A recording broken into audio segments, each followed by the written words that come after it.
আসসালামু আলাইকুম। নতুন একটা রেসিপিতে সবাইকে স্বাগতম। আজকে করে দেখাবো কাঁচা আম মাখা বা ভর্তা। এই জন্য আমি এরকম 4টা কাঁচা আম নিয়ে নিয়েছি, একেবারে কাঁচা। এই যে দেখেন, একেবারে কাঁচা। আমি আমগুলো ধুয়ে নিয়েছি, তারপরে একটা পিলার দিয়ে চামড়াগুলো ছিলে নিচ্ছি।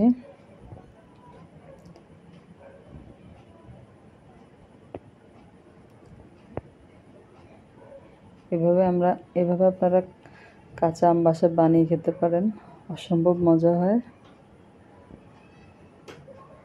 মুখের রুচি ফিরে আসবে এই কাঁচা আম মাখাটা খেলে।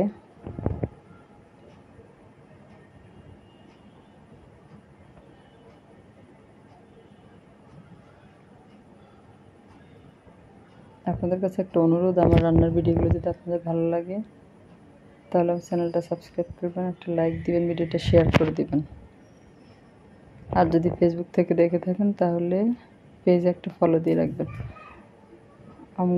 সবগুলো আমি চামড়া ছিলে নিয়েছি। তারপরে 2টা আম এরকম করে ছুরি দিয়ে চিকন চিকন করে কেটে নেব।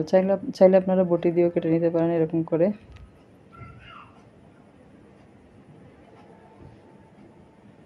আর 2টা আম আমি এরকম গ্রেটার দিয়ে গ্রেট করে নেব, গ্রেটারের মোটা পাশটা দিয়ে।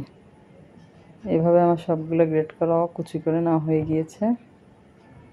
আমি একটা বাটিতে নিয়ে নিয়েছি।